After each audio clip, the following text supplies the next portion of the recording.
Welcome to the segment of the show we call Hellbent for Horrible Questions, where I invite guests on to talk about their art and answer some horrible, horrible questions.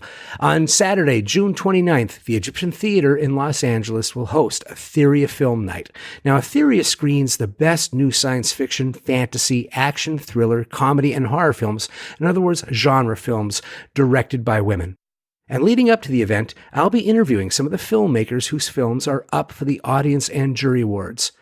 Today, I'm with writer, director, and visual FX supervisor Ivy Liao about her short film, Cupids Paradise. Ivy, thank you so much for being on Hellbent for Horrible Questions. Thank you for having me. Can you give a brief synopsis of Cupid's Paradise? I know sometimes that's hard with a short film, but I'd love to hear from the artist. Yeah, it's basically set in a dystopian world where everyone is rated based on superficial factors. And this main character, Jen, has 100 dates to find her match before she gets turned into Cupid's slave. Now, what I liked about the film a lot was that although it starts out, and of course it's a science fiction film, although it starts out as a satire that's kind of bordering on farce, everything is bright colors and rather loud body language.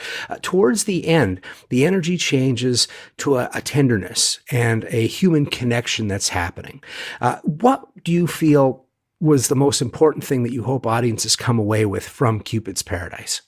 I think the takeaway for the film is I want everyone to kind of focus on human interaction and not really caring too much about first impressions and just what we see in the digital era, such as like photos, Instagram, Facebook. And yeah, I think that's like the theme of the film. Now, Cupid's Paradise is your third short film, correct? You did Synesthesia and The Chase. I've seen The Chase. That was a lot of fun. Oh, no. That was very fun. I like the idea that, to me, that was kind of a horror idea. You have a science fiction one here, very genre motivated, and you had this entity that's kind of following this girl through a house.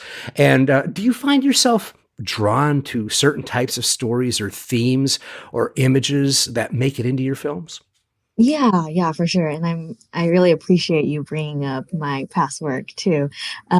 So like in The Chase and in Cupid's Paradise, I think there's this subtlety that's kind of in the background, and it's like the theme of like surveillance. And I'm just really drawn to like worlds where we're being watched, or like there's like some kind of presence that's, watching over our movements and kind of judging us in a way. And I find those stories very intriguing. Do you find that what are your feelings about the world that we live in with the surveillance that we've got? I think surveillance is prevalent and also hidden. We never know like when we're being monitored, like when we like roam the internet, when we're out in the streets. And I think with like AI and technology, we're slowly becoming more and more monitored in a way. And like companies are using information that they learn about us to, sell products, or just, like the government is like us.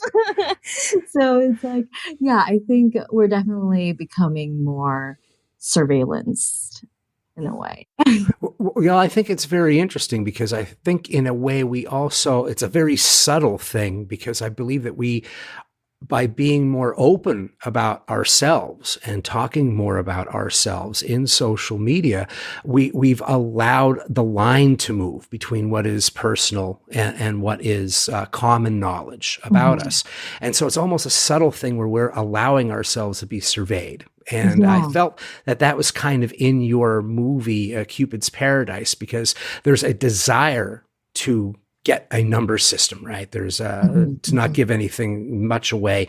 Everything is based on a points system, which is kind of how I see everything at this time in society. So I think that's a really exciting thing, and what you're doing with genre interests me, because talking about what is going on our normal lives is what I think is the lifeblood of any genre work that's out there. So Cupid's Paradise, it's been at a few festivals. It won jury award for best VFX at It's Youth it's the National, NFFTY Film Festival for the Talented Youth. for the talented youth. Yeah. That's it. And that's out of Seattle. Yes. And you've also done, you've gotten a Best Animation Award in San Francisco for the New Concept Film Festival. Now your work's going to be screened at Etheria. As an artist and as a guest, what do you hope to experience when you go to film festivals? I think the most important experience for me is getting to know people and kind of seeing the other works out there that are in your same genre or just like interests. And I think to me, it's really important to kind of become friends with people with like similar interests, especially in the film industry, where sometimes it's really hard to find like-minded creatives. So I really appreciate Etheria for being so genre specific, and for, giving me the opportunity to kind of connect with other female filmmakers. So you've had 3 films so far. What do you feel is your voice at this point? Have you found that from what you started with as your first film, by the time that you're doing your third, your interests or what your visual style is has changed? hmm I do feel like I'm a very like visual effects heavy kind of a director. I do love exploring like things that I can do in post production. And I feel Mhm. like with science fiction, it's so heavily integrated in post that sometimes the entire story is recreated in post. Um, so I really think for me, visual effects is a big part of my storytelling process. And I love directing stories about women and telling like Asian American oriented stories. So you've worked in science fiction with Cupid. You Mhm. dabbled in horror with The Chase. Are you a fan of genre films, or is it more that you're trying them out? I definitely love genre films, and I think there's something magical about genre that is sometimes absent in like comedy or just like more grounded films. So yeah, Mhm. I want to keep directing genre films and exploring science fiction, horror, thriller. Well, great. Since this is Hellbent for horror, I always like to go towards horror. And Mhm. of course, what I love is that the door for horror for me is open very wide. So I always allow people to say, hey, if you don't like horror films, feel free to let us know that. But what was your first kiss with horror? And what I mean by that is it's the movie that made you fall in love with the genre, if you ever did. Hmm. I feel like it's kind of hard for me to pinpoint an exact film, but growing up, I think, I really enjoyed watching like Scream, Silence of the Lambs, stuff that had to do with like serial killers. Right. Yeah, so I think like those classic films really got me into the genre. Well, you mentioned two that were kind of serial killer heavy. Mhm. Do you feel that? I guess this would be my question. When you hear the word horror, what do you Mhm. associate with horror? Is it supernatural? Is Mhm. it real life? What is it that you think of as a definition? For me, it's almost like a mix. I think horror can be supernatural, but I also think of like more realistic, like scary situations. Yeah. Now, we've talked about genre, and I always like to say that people who don't like genre films, they usually have a guilty pleasure that is a genre film. So if you're someone who's immersed in genre, what's the movie that you love that is so not like what you usually watch that you'd consider your guilty pleasure? Interesting. Hmm. I would say the movie Hereditary. Ah, okay. Interesting. Yeah, like I feel like I kind of like avoid movies that have to do with like like dolls or ghosts or just like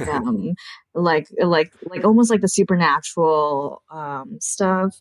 But yeah, something about Hereditary was just like, wow, like I can watch this multiple times and Yeah. still love it. Yeah, Well, that's awesome. I love that film. yeah, So, I love Hereditary. well, look at this. You've survived the worst questions that I had. So I want to thank you so much for being on Hellbent for Horrible Questions, Ivy Liao. And tell us where people can see Cupid's Paradise or where they can go to keep up with your work. So it's not released to the public just yet, but it will be in July around August, and it'll be released via Vimeo, maybe Amazon. Okay, great. Are there Facebook pages where people can follow what you're up to? Yeah, I have a Facebook page. Okay, fantastic.